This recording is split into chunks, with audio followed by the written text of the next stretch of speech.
All right, guys, here's another quick Q&A. So I got a question in my messages on Instagram. It was someone asking about how do I get started in using data, sports science, I say with air quotes, and analytics to help my training. Do I start with a lot? Do I start with a little? Where do I begin? So, good question. This is something I get often, so I wanted to address it here. I'll make this kind of question and answer pretty quick because, in my opinion, it doesn't need to be this long-winded, complicated process, because the goal with any sort of data is make sure whatever you're collecting is useful. You want it to have some intent behind. You want to have some predetermined intent behind what you're collecting.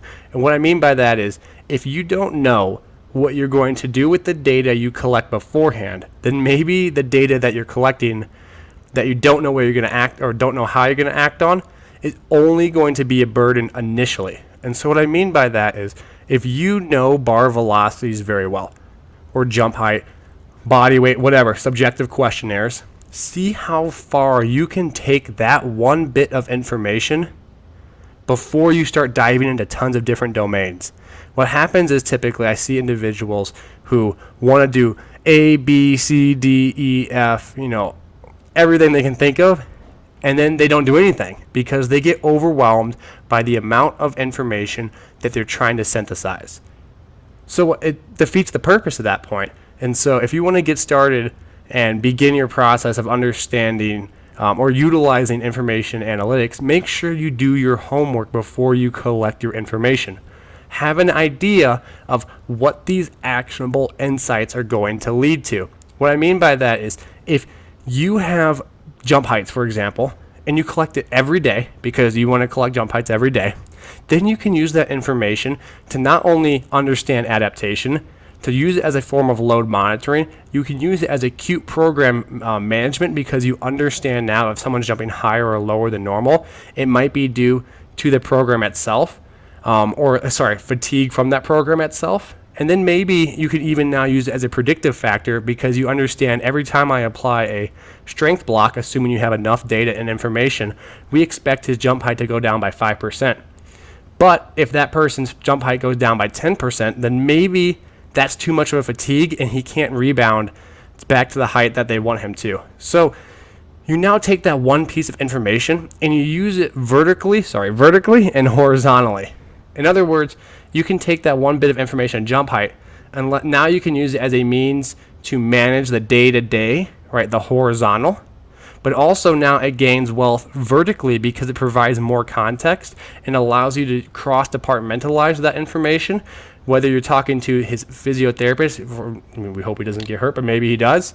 Maybe you're using it to talk to his nutritionist because he's in a certain cycle, and that's a common thread of information you both can understand.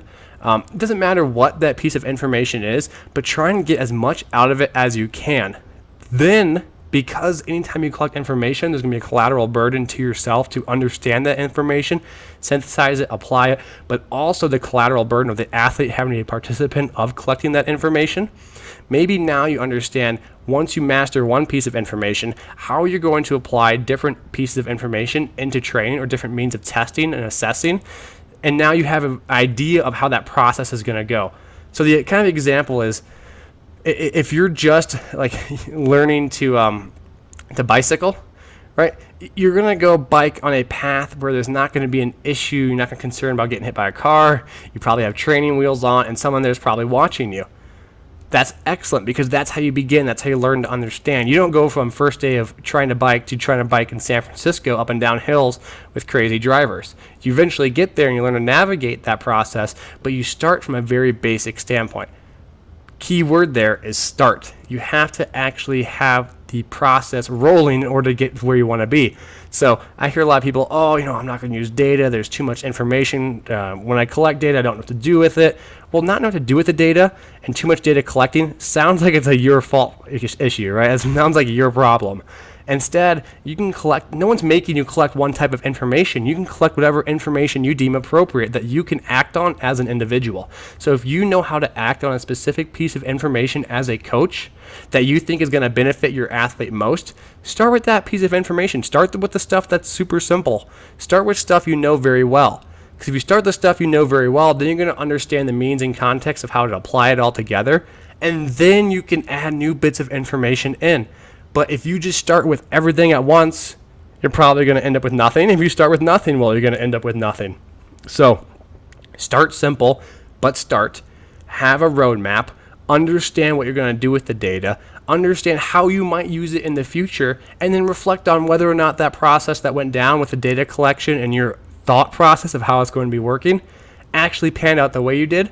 So next time you start to apply new bits of information, you know what mistakes you made in the previous data collection that you can now use to better make this integration of this new data much smoother and much more beneficial to your program. So hopefully that answered it quickly. I know it's kind of a vague answer, but I wanted to get to it. The point being simple, effective ways that you know how to apply data is the best place to start.